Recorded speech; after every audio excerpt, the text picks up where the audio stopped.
What makes an island a contender for the best in the world? Is it remoteness, luxury, or is it pure value for money? Gran Canaria is home to 14 distinct microclimates, making it the second most diverse island on the planet, and after 15 years of full-time travel, we've seen the best and the worst, so today we are looking at why this mini-continent is a top contender for the world's best island and exactly what's holding it back from the #1 spot. Let's get right into it. In the eyes of humans, Gran Canaria is part of Europe, although these satellite images say otherwise. Located just 210 kilometers off the coast of Africa's Sahara Desert, Gran Canaria is centered as the heart of the Canary Islands archipelago. The kingpin to Spain's Virgin Hawaii, Gran Canaria is incredibly well connected with direct flights to over 130 destinations, linking it directly to every major European city. At the time of filming, you can fly round trip from London for just €38. That's two 4.5-hour flights for the same price as 2 cocktails in Hawaii. And that's just the tip of the iceberg. Gran Canaria enters the ring as a contender for the greatest island in the world because of 2 crucial elements. The first is the human component, the lifestyle, comfort, and elite amenities waiting for you here. And the second is the reason humans have invested so much into this island in the first place, and that's Gran Canaria's record-setting 14 microclimates. This puts the island on the podium for the most diverse on Earth, with only Tenerife and the big island of Hawaii offering more in terms of variety of ecosystems. So what's the big fuss about all these microclimates? Who wants to go to a buffet where every dish is chicken? That is exactly what you get in tropical island archipelagos, where all the islands are similar and differ minimally in terms of their base components. But this is far to be the case in the Canaries. At 28 degrees in latitude, Gran Canaria is subtropical and surprisingly finds itself the same distance from the equator as Mount Everest. Its microclimates are the headliner of the show because in a single day you can visit volcanic craters, lush canyon valleys, postcard beaches, tropical gardens, monumental peaks, and the list goes on and on. There are several reasons for the island's abundance of microclimates. Firstly is Gran Canaria's position among the other Canary Islands. To the west of the Canaries, the islands are lush and green, and to the east, they are dry and desolate, and since Gran Canaria sits in the middle, it experiences the best of both worlds. Considering it's only 210 kilometers away from one of the most notoriously desolate places on Earth, its global podium position for variety is that much more impressive. Nowhere else is Gran Canaria's proximity to Africa more evident than in the sand dunes of Maspalomas. If you were transported here blindfolded, you'd have no clue you were in the Canary Islands until you saw the 5-star luxury resorts surrounding the reserve, which we will look at in more detail shortly. Another driving force generating these microclimates is the island's shape and composition. From its peak that is just shy of 2,000 meters are volcanic valleys that twist and turn like water slides all the way down to the ocean. Since its topography is far to be just a simple sloping mountain, it creates pockets of different temperatures, moisture, and sediment that make it prime for diversity. On top of this, there are unique features like volcanic rock pools, rainbow cliffs, lost world valleys, and even saltwater blowholes, which are scattered all around the island for you to discover. Then finally, everything is magnified when you add in the prevailing winds. Coming predominantly from the north, this makes the north typically much cloudier, as this is where those prevailing winds bring moisture up from the sea and over the summit of the island. And then as that weather travels down the east and west coast of Gran Canaria's volcanic topography, it creates zones that make you feel like you're in Jurassic Park. Then down in the south, since it's always sunnier and more protected from the wind, this is where you will find the majority of tourism infrastructure. Those postcard beaches and mega resorts are all found down here because when the sea looks like this in the north, there is always an option to go swimming somewhere that looks like this instead. And on top of this, the weather reaches 20-degree highs in winter and 27 in summer, making it one of very few places where you can wear shorts in Europe in January, and in the summer, it's actually much cooler than the Mediterranean, which just seems to be catching on fire every year. Hopefully by now you guys are seeing why this mini continent vibe is what makes Gran Canaria so special.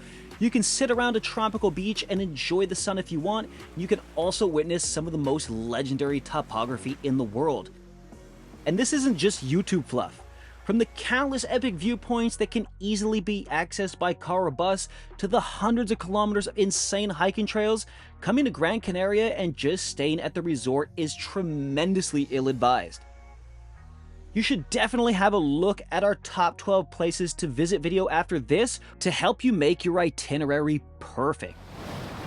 The other element to being the best island in the world isn't just how comfortable it is for lizards and flowers, it's the human side of the experience and how much is this trip likely going to set you back. If you guys like videos like this, filmed and narrated by real humans for real humans instead of, you know, make sure you hit that like button and don't forget to subscribe because we are currently on a mission to document every single island in the Canaries. We've already seen that Gran Canaria is well connected with super cheap flights, but the best part of the transportation is the ridiculously good ferry services. Most people are surprised to find out that you can reach the island directly from the mainland via a 33-hour ferry from Huelva. This was a total game changer for us because it meant we could easily bring old Beluga and our new co-star Yoshi. In between the islands, the service is even better. You can access Tenerife and Fuerteventura directly in under 2 hours with high-speed ferries, allowing you to turn a week in Gran Canaria into an effortless multi-island adventure. The variety of places to stay in the island is huge, but the undisputed heavyweight capital of tourism in Gran Canaria is by far Maspalomas. How can you compete with having a slice of the Sahara Desert directly in the middle of town? This is where you will find the island's largest 5-star mega resorts that are a fantastic place for a middle-class family to spend their children's inheritance. From the sand dunes surrounded by hotels, resorts, and pedestrian promenades, vibrant nightlife, home to the largest beach on the island, championship golf, and endless bars and restaurants, there is an infrastructure here built to satisfy every conceivable taste and budget. There are plenty of other spots to stay along the south of the island, and some of them border on ridiculous, like the amphitheater of Puerto Rico's resorts that overlook its beach, Playa de Amadores with arguably the most beautiful beach on the island, but my favorite by far is Puerto de Mogan. The Venice of Gran Canaria, this is an old fishing village that has been converted into arguably one of the most beautiful seaside villages in all of Spain. Then up in the mountains, there are plenty of Airbnbs and small hotels, and the best spot to find them is up in the village of Tejeda. One of the pueblos más bonitos de España, this village is surrounded by the most stunning peaks on the island and sits inside its own unique microclimate, making it one of the most spectacular places to stay on the island. Now, unlike most big destinations, the capital, Las Palmas, is far from being anyone's #1 choice. It's rainier and the tourism here just seems like a secondary feature. The city is more a powerhouse for oil and gas exports, and that's exactly why Gran Canaria has the cheapest fuel anywhere in the European Union. At less than €1 per liter, this is a paradise for any European who knows how painful a trip to the pump can be. This is where the economics of Gran Canaria really start working in your favor. The driving factor, while mainland Spain is hit with a 21% VAT, Gran Canaria's tax on most goods and services is capped at just 7%.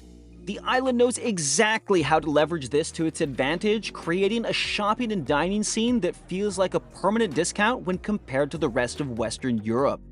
For example, in my favorite part of the supermarket, it's €3 for a 7-year-old bottle of wine, €6 for a 12-pack of beer, and only €6 for a liter of vodka. Then you've got gigantic malls overlooking the ocean, carrying all the elite brands for cheaper than on the mainland, which is a bonus feature most travelers take advantage of. Even the worst rated mall here is pretty awesome because you can quench your appetite for any of your wildest fantasies while experiencing exactly what it looks like when someone with no business designing a mall is given the lead architect job.